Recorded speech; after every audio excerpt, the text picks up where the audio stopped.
Шұбаттың адам ағзасына пайдасы.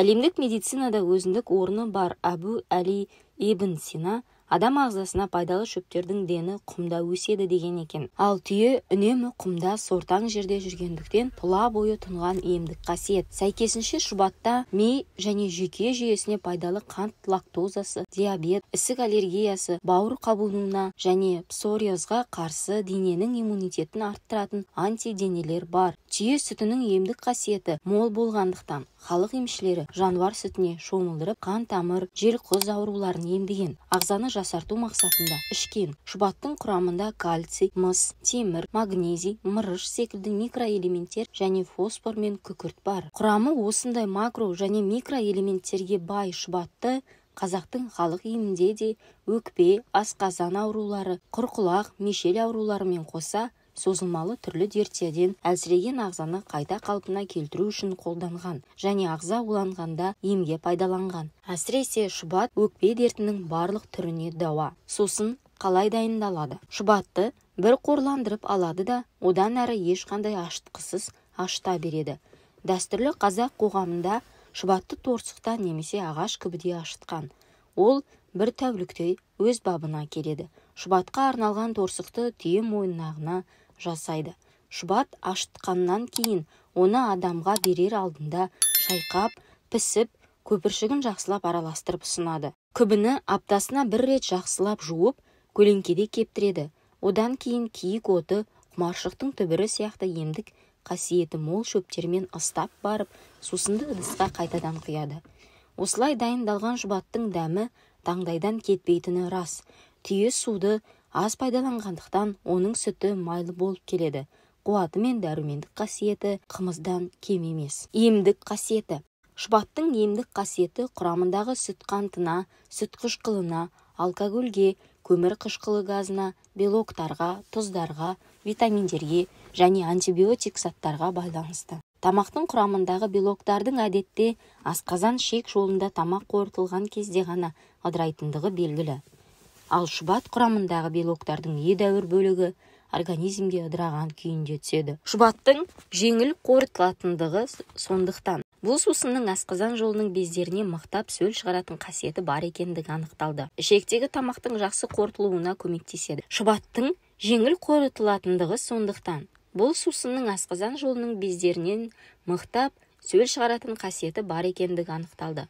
Ол сондай-ақ қарын сөлінің қорытқыш қасиетін күшейтіп, ішектің моторлық қызметін жақсартады. Тәбет ашып, қарындағы ауруды басады. Ішектегі тамақтың жақсы қорытылуына көмектеседі. Шұбатпен емдеудің артықшылығы неде?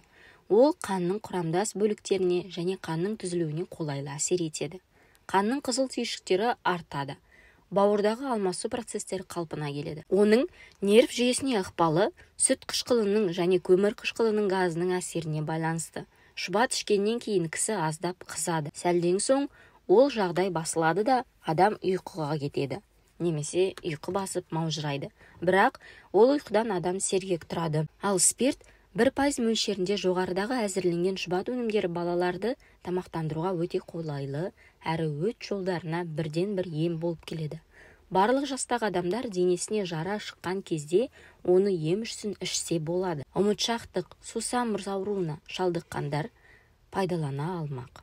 Бір сөзбен айтқанда, түйенің сүтіне дайындалатын сусынның шипалық қасиеті өте мол келеді.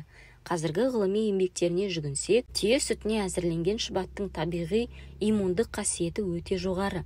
Сондықтан оны тыныс алу, авитаминоз, қант диабеті, шұбатта көп мөлшерде инсулин болғандықтан, өкпе туберкулезі, қан аздылық, гастрит, колит, ағзаны әлсірететін өзге ауруларды емдеп алдын алатын қуатқа ие. Оның үстіне шұбатта ағзадағы зат алмасу қажет деген фосфор, кальций, магний тұздары өте көп кездеседі. Оның үстіне сиыр сүтіне қарағанда шұбатта А, Б, С және Д витаминдері 3 есе көп, ал казин аз болады. Түйе сүтіндегі көп мөлшердегі лактоза қантты, миды, жүйке жүйесін қоректендіреді. Халық медицинасында қолдану.